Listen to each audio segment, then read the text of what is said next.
Yes. City Administrator's report. I had Josh Webker come, and Josh, if you want to come on, just give him a little report on where we're at with the water and the sewer lines right now. last night? Yeah. Well, you know, I mean, the waterworks had 5.62 or so. A lot of people, Susie said she had like around 7. So, and then, you know, time before that, we're at 11, 12 inches of rain. But, you know, 10 o'clock or so, I think most people, basements were okay. When they woke up in the morning or later in the middle of the night, they had a mess. And so, right now, the sanitaries, we came in at, I came in at 2 in the morning yesterday, started checking them. We had a lot of roads that everyone knows were underwater. Those are all down. Everything's opened up except Park Street, west on the bridge over there, or by the Frog Creek in that area. But everything else is opened up. But, you know, we checked the mains and stuff, and they were up. And then checked them again yesterday, and they were going down. And then Kyle and myself went out last night at 5:30 and checked them, and then we just checked them again this morning. They're still up, but they're going down. So, I mean, they went down considerably since last night. I was hoping they were gonna be clear down in the bottom of the tiles, but they're not. And we were hoping that. There's, you know, I don't know what how much, have you talked to him to see? I was going to call him this morning, and I didn't have enough I time. forgot, but, you know, he's probably. He's bypassing everything. Nothing's flowing gravity to the river. The river's so high right now that we're pumping everything above the river. You know, So that cuts down on our capacity. I know Butch is taking a lot of calls from people saying, when are you guys gonna open up the gates? And there is no gates, you know, there's no gates out there. It's doing everything it can. So, I just popped the manhole second Lucinda, and it looks like a river coming in there, you know? I mean, there's a lot of water, a lot of water. And it's a lot of clear water too, you know, coming in, and I think the system's just so overloaded right now. And, you know, I think some people don't understand the issue of a sub pump being tied into the sanitary, because we had somebody say, you guys need a bigger system, because I got 3 sub pumps and I won't keep up. I said, where do your sub pumps go? Well, into the drain. I said, so they don't go to the storm? No.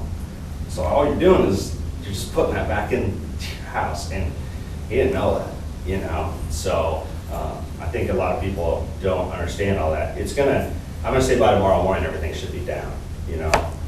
Knock on wood if it's rain, but yeah, I think everything's just so saturated that, you know, it's just soaking in. I know a lot of people have had water in their basements. A lot of it's coming from, you know, sub pumps not keeping up, and some people have had stuff come in from sanitary, you know, backing up. And, you know, I'm sure I feel the frustration. My dad's got water in his basement. You know, I helped him tear his stuff out. And it's not fun. I mean, the workers that pretty much everyone that lives in town had water in the basement that works on the street department. You know, so themselves personally. So, and they were at work yesterday, and it's not any fun. You know, it's no fun, but it's going down as fast as it can. So. Yeah, and we did get a call from Barry Halling, the Dallas County Emergency Management Coordinator. They are looking for funds to get to a FEMA level. I think what I tell you, Susie, was $250,000 we need to get to before they'll look to ask the governor to create it as an emergency situation to see if we can get FEMA in.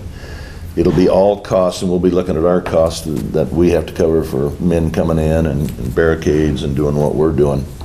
But citizens too, if there's non-insured costs, can go towards that. It'll be it for all cities and the unincorporated area in Dallas County. Now So- you have to be in a floodplain to do that, or? No, it's for any uninsured costs.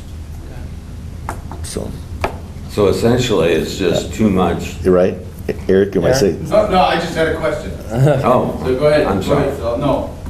So just simply, too much, too fast. Yeah. There's nothing we could essentially have A done. big bowl of water full right now with you know, a tube coming out, and it's only draining, but water's still getting added to that bowl, you know, so as soon as that water slows down, that bowl's gonna drain, so. Don't do well. It's gonna catch up, but I think this is the second time I can remember it doing this. Can't remember how many years ago it was, Bush, that. About 10. Yeah, add this again and stuff, it's no fun, No. no fun, but, Eric, did you have a question? I just had a question about how they add up the numbers to get to that $250,000 mark. It did how do people report that, or? You know, I'm not quite sure. I suppose they'll have to keep track of any costs that they spend, because I know if it does happen and FEMA comes in, it's a huge job to put together all the receipts. It's a lot of paperwork. And Susie's not looking forward to that if that happens, but my understanding from Barry was it's anything that's uninsured. Does he calculate those, or can people report those to him, or? We report to him. So they could report to us, we'll report it as a city. Okay. But that $250,000 is countywide. It's countywide. Yeah, and Van Meter got hit pretty hard. Adel got hit pretty hard. That threshold shouldn't be too hard to reach. No, it adds up pretty fast. Yeah. When you're talking about the county. Yeah. Now, does insurance deductible go towards that? Any uninsured costs. So if you have insurance and there's a deductible, you buy it with a high deductible, low deductible, that's probably yours.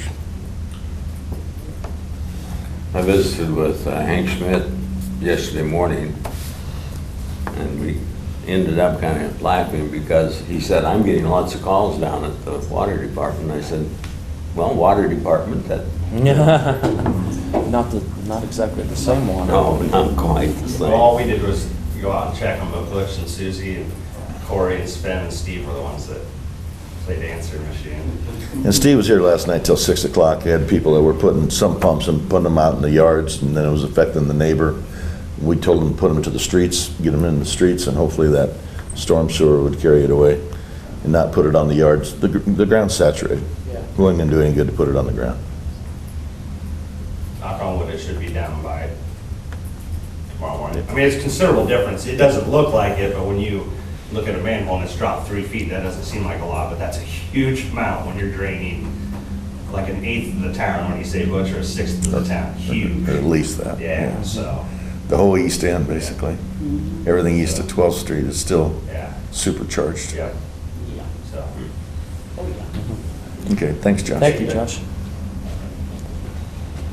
And the one thing is, if there's anything that a citizen can do themselves in a case like this, and these discussions always happen when there's a lot of rain, we've been proactive, and we've done a lot of things through the years to get the infiltration from the storm sewer into the sanitary sewer down, and we've had fairly good luck at it. But in the end, if you have a sump pump and you're running it into the sanitary sewer, there's a good chance that when we get rain like this, it's going right into your neighbor's basement. So the point is, you need to get the sump pumps out of the house, and preferably during these high rains out into the street, where they can go into the storm sewer where they belong and not into the sanitary sewer. So that's something all citizens can do. And it's no consolation, but Perry is certainly not the only town when we get a rain like this that experiences it. And if you just drive around, you see it standing in fields. What used to be a little trickle through a farm field is now a raging river. The farmers are taking a big hit too with some of the crops. So we don't need any more rain.